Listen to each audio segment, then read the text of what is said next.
ಕಟ್ಟಾಗೋಯ್ತು. ಅವ್ರು ಗಂಡನ್ ಕರ್ಕೊಂಡು ರೂಮ್ ಕೊಟ್ಟೋಗ್ತಾರೆ ತಟ್ಟೆ ಎತ್ಕೊಂಡು.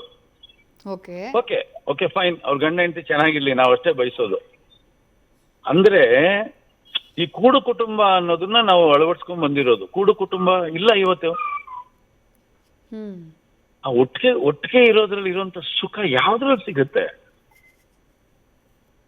ಹೋಯ್ತದು. ನಗು ಹೊರಟೋಯ್ತು, ನಗುನೇ ಹೊರಟೋಯ್ತು, ನಗು ಮಾಯ ಆಗೋಯ್ತು. ತುಂಬಾ ಸೀರಿಯಸ್ ಆಗ್ಬಿಡ್ತು. ಮನೆಗ್ ಬಂದ್ರೆ ಒಬ್ರಿಗೊಬ್ರು ಮಾತಾಡಲ್ಲ, ಮಾತಾಡಿದ್ರೆ ಏನೋ ಸಮಸ್ಯೆ ಆಗತ್ತೆ. ನಾವೇನಾದ್ರು ಸುಮ್ನೆ ಏನಾದ್ರು ಅಡ್ವೈಸ್ ಮಾಡಕ್ ಹೋದ್ರೆ ಸೂಸೈಡ್ ಮಾಡ್ಕೊಂಡ್ಬಿಡ್ತೀನಿ ಅಂತಾರೆ. ಸುಮ್ನೆ ಏನೋ ಒಂದು ನೋಡಪ್ಪ ಅವ್ರಿಗೆ ಅದು ಇಷ್ಟ ಏನೋ ತಗೊಂಡೋಗ್ ಕೊಡು ಅಂದ್ರೆ ಬೇಡ ನಂಗೆ ಸೂಸೈಡ್ ಮಾಡ್ಕೊಂಡ್ಬಿಡ್ತೀನಿ. ಸೊ ಈ ತರ ಎಲ್ಲ ಇದ್ದಾಗ ನಮ್ಗೆ ಭಯ ಆಗತ್ತೆ ಮಾತಾಡಕ್ಕೆ. ಎಷ್ಟೋ ಸಲ ಡೆತ್ ನೋಟ್ ನೋಡಿದೀನಿ ನಾನು. ಏನಕ್ಕೆ ಡೆತ್ ನೋಟ್ ಬರ್ದಿದ್ದಾರೆ ಗೊತ್ತಿಲ್ಲ. ಅದು ಭಯ ಆಗಲ್ವಾ ನಿಮ್ಗೆ ಮನೆಯಲ್ಲಿ?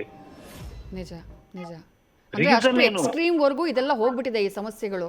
ಎಕ್ಸ್ಟ್ರೀಮ್ ಅಲ್ಲ, ಅದು ಸ್ವಭಾವದ, ಅದು ಬಹಳ ಚಿಕ್ಕ ವಯಸ್ಸಿಂದ ಗುಣ ಅಂತೆ. ಅದು ನಮಗ್ ಗೊತ್ತಿಲ್ಲ. ಅದು ಓಕೆ. ಎಕ್ಸ್ಟ್ರೀಮ್ ಅಂದ್ರೆ ಏನೋ ನಡೆದು ದೊಡ್ಡದಾಗ ಆಗಿದೆ ಅಂತಲ್ಲ, ಅದು ಗುಣ ಅಂತೆ. ಸಣ್ಣ ಸಣ್ಣದಕ್ಕೆ ಈ ತರ ಲೆಟರ್ ಬರೆಯೋ ಗುಣ ಅಂತೆ ಅದು.